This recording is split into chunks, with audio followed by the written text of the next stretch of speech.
गौरवमयी कड़ी है। गौरवमयी इसीलिए क्योंकि इसमें विश्व के सबसे बड़े गैर सरकारी संगठन राष्ट्रीय स्वयंसेवक संघ के कर्तृत्व की चर्चा है। शिक्षा, स्वास्थ्य, विधि, छात्र जीवन, राजनीति, धर्म और संस्कृति, समाज जीवन का ऐसा कोई भी विषय नहीं है जिसमें संघ की प्रभावी उपस्थिति न हो। संघ के असंख्य तपोनिष्ठ कार्यकर्ताओं ने माँ भारती को परम वैभव पर पहुंचाने के लिए अपना सर्वस्व समर्पित कर दिया है। वे निस्वार्थ सेवा भाव से समाज के अंतिम पायदान पर खड़े व्यक्ति के उत्कर्ष और कल्याण के लिए सतत कार्यशील हैं। उसी प्रकार विश्व के सबसे बड़े राजनीतिक दल भारतीय जनता पार्टी अपने राष्ट्र को सबल, समर्थ, सशक्त बनाने के लिए कृत संकल्पित है। सर्व कल्याणकारी शासन व्यवस्था द्वारा भारतवर्ष का मान बढ़े, ऐसा प्रयास हमने विगत 9 वर्षों में होते देखा है। आज भारत विश्व की 5वीं सबसे बड़ी अर्थव्यवस्था है। मुद्रास्फीति यहाँ सबसे कम है। विकास दर अनेक विकसित राष्ट्रों से अधिक है। देश में अन्न का पर्याप्त भंडार है। हमने कोविड के बाद करोड़ों लोगों को नियमित निःशुल्क भोजन दिया, कोविड वैक्सीन दी। विश्व भर को भी वैक्सीन देकर भारतवर्ष के वसुधैव कुटुंबकम के मूल मंत्र को चरितार्थ किया है। आज लोकार्पित होने वाली पुस्तक संघ और सरकार की पारस्परिकता, समन्वय, सह अस्तित्व पर लेखकीय दृष्टि से प्रकाश डालती है। वरिष्ठ पत्रकार और दैनिक भास्कर के पूर्व डिप्टी एडिटर श्री संतोष कुमार जी 2 दशक से भाजपा और संघ परिवार बीट कवर करते हैं। पत्रकारिता में उनकी खोजपरक रिपोर्टों के लिए उन्हें देश का सबसे प्रतिष्ठित Ramnath Goenka award, press council of India का सर्वश्रेष्ठ राजा राम मोहन रॉय अवार्ड तथा अनेक प्रतिष्ठित सम्मानों से अलंकृत किया जा चुका है। 2019 के लोकसभा परिणाम में प्रधानमंत्री नरेंद्र मोदी के नेतृत्व में भाजपा को पुनः अभूतपूर्व सफलता मिली। उन स्थितियों पर गंभीर विवेचन कर संतोष जी ने एक और पुस्तक लिखी, भारत कैसे हुआ मोदी में, जिसे अपार लोकप्रियता मिली। वे भारत सरकार द्वारा प्रवर्तित 13 भाषाओं में प्रकाशित हो रही पत्रिका न्यू इंडिया समाचार की सलाहकार संपादक हैं। मैं उनसे आग्रह करता हूँ कृपया आएँ, अपना लेखीय वक्तव्य दें। श्री संतोष कुमार।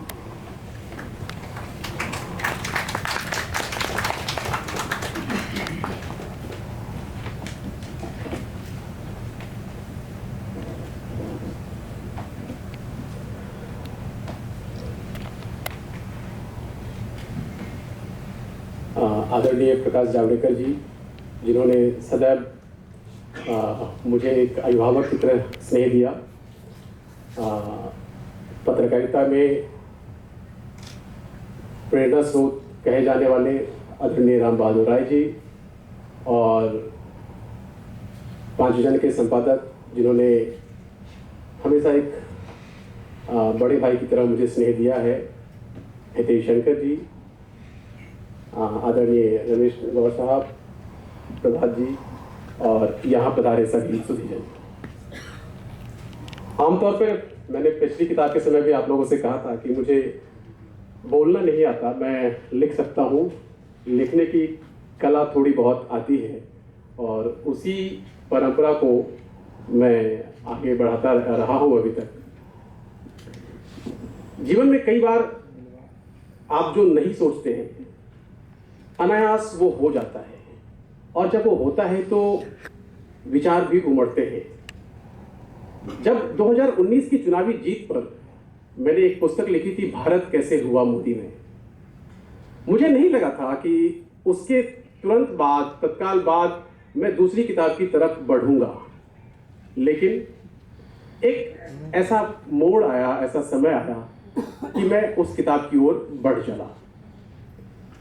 और जितनी तेजी से मैंने ये पुस्तक लिखी थी, उतनी तेजी से मैं आपके सामने ला नहीं पाया। थोड़ी देरी हुई है, क्योंकि कई बार जीवन में बहुत सारे उतार चढ़ाव आते हैं।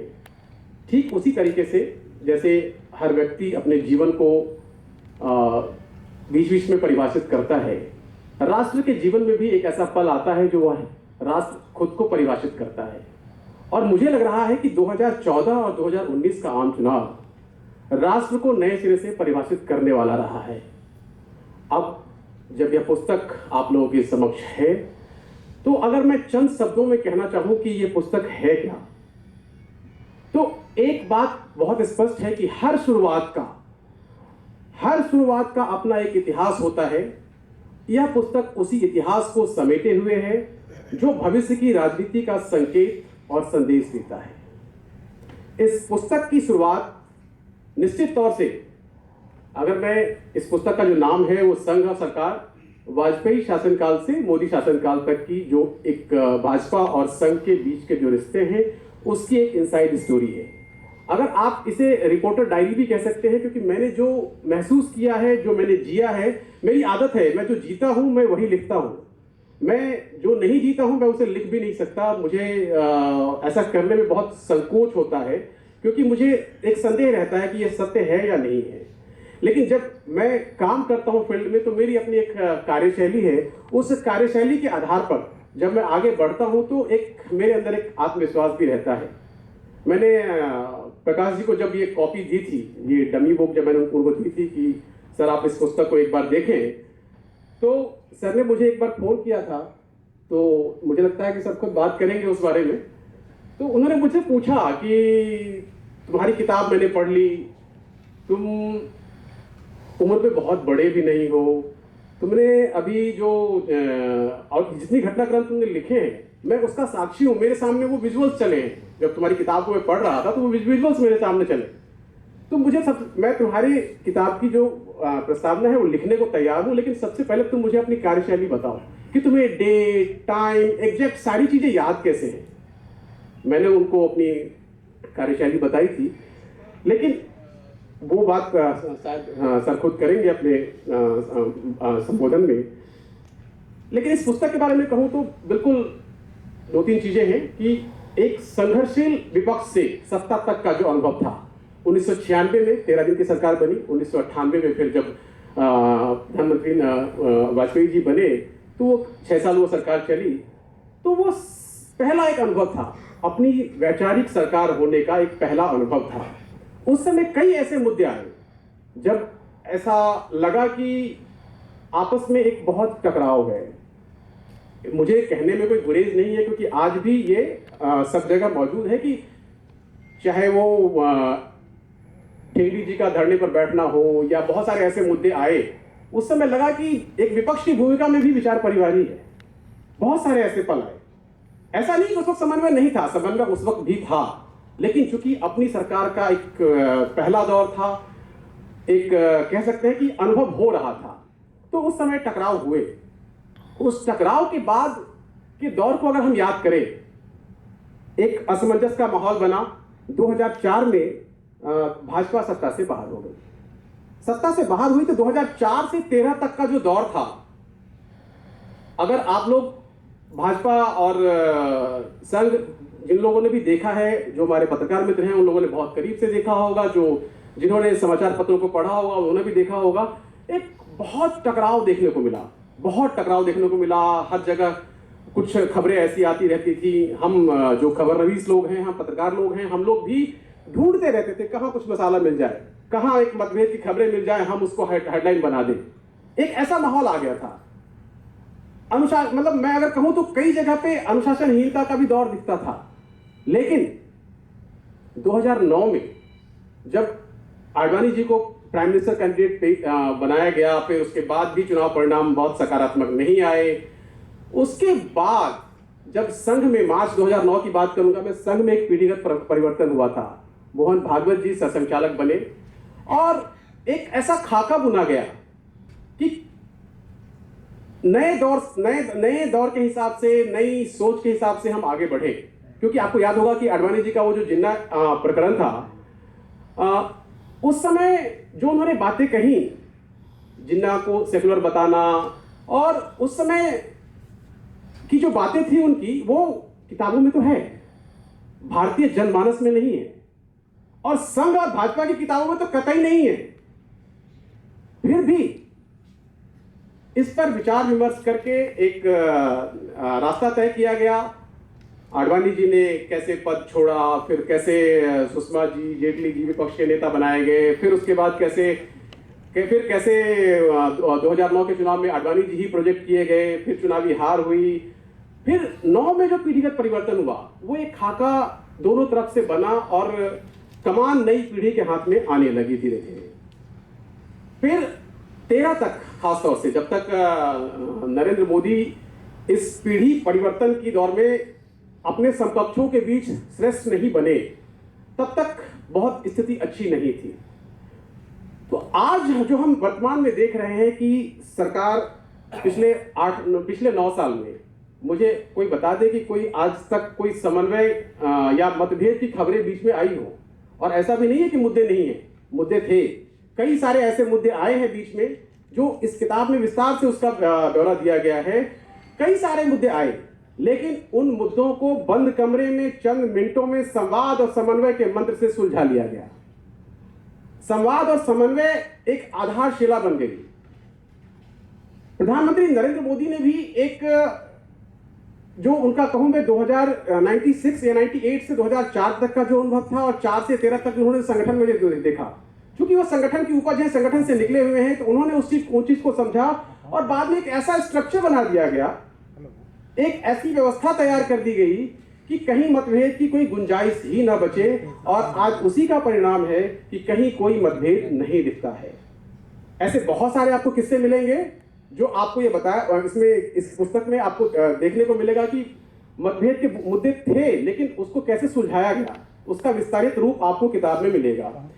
उसका परिणाम क्या होता है कि जब आप बहुत अच्छे माहौल में होते हैं, सकारात्मक चीजें चलती हैं, तो निश्चित तौर से उसका असर आप एक पॉजिटिव चीजों की ओर लेके जाते हैं। और इसीलिए जो नए भारत की बात होती है, विकास की बात होती है, वो समन्वय, बेहतर समन्वय के आधार पे ही नए भारत की तरफ देश बढ़ा है।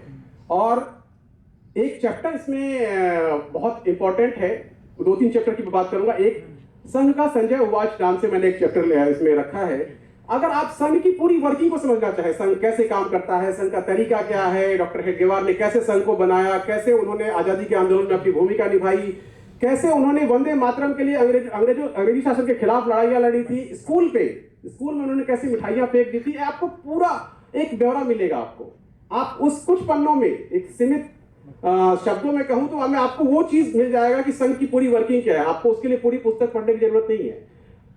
उसके बाद वैचारिक आधार पे जब पार्टी आगे बढ़ी, सरकार, विचार परिवार आगे बढ़ा, तो ऑपरेशन 370 का एक आपको एक अलग चैप्टर मिलेगा। कैसे एक आरोप लगता है, मैंने ये देखा है अक्सर, मैंने पिछली किताब के समय भी आप लोगों से कहा था कि एक आरोप लगता है कि सरकार में बहुत कुछ एक तरफा निर्णय होता है। लेकिन माफ कीजिएगा, मैं एक पत्रकार के नाते मैंने बहुत शोध किया है, बहुत रिसर्च किया है, बहुत करीब से पाया है।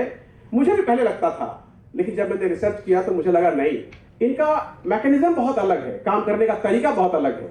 ऑपरेशन 370 2019 के 5 अगस्त को हटाने का फैसला हुआ है, लेकिन उसको हटाने के पीछे की जो पूरी प्रक्रिया है इस पुस्तक में समाहित है कि कैसे जनवरी 2016 से इस पर एक मिशन शुरू हुआ था, कैसे एक समूह बना करके जितने भी संघ और श्यामा प्रसाद मुखर्जी के समय के दस्तावेज थे उसका हिंदी, उर्दू, डोगरी में अनुवाद कराया गया, उसका एक क्वेश्चनर बनाया गया। क्वेश्चनर बना करके कैसे जन जन के बीच गए, कैसे उनसे बात किया। क्वेश्चनर सामने रख के बात नहीं करते थे, क्वेश्चनर बैक ऑफ माइंड होता था। और फिर उसको कैसे उन लोगों ने लोगों से बातचीत की। और 370 जब हटा, आपको याद होगा हमेशा कहा जाता 370 हट जाए तो देश में आग लग जाएगी, या ये हो जाएगा, वो हो जाएगा, लेकिन कहीं कुछ नहीं हुआ। यह सब एक तरीका है, एक फीडबैक मैकेनिज्म कह लीजिए, पूरा सिस्टम जो काम करता है उसका परिणाम है। और आज एक संघ परिवार कह लें, मैंने पुस्तक में संघ परिवार शब्द का इस्तेमाल किया है। आपको मैं एक जानकारी के लिए बता दूं कि संघ परिवार जैसे शब्द का इस्तेमाल संघ की ओर से नहीं होता है, लेकिन चूंकि समझने की भाषा में वो विचार परिवार जैसे शब्दों का इस्तेमाल करता है, लेकिन समझने के लिए मैंने अपनी पुस्तक में संघ परिवार जैसे शब्दों का इस्तेमाल किया है। और एक सुखद एहसास के साथ एक यात्रा जारी है, और ये आज बहुत सुखद संयोग कह सकता हूं मैं कि आज अंतर्राष्ट्रीय योग दिवस भी है, 9वां अंतर्राष्ट्रीय योग दिवस है। प्रधानमंत्री आजीवन मुख्यालय में इस वक्त योग समारोह को लीड कर रहे हैं। निश्चित तौर से जिस तरह योग से आपको फायदे मिलते हैं, मैं भरोसा दिलाता हूं और मुझे यह विश्वास है कि उसी तरीके से इस पुस्तक से आपको बौद्धिक वैचारिक योग का लाभ मिलेगा। धन्यवाद। धन्यवाद संतोष जी आपके इस वक्तव्य के लिए।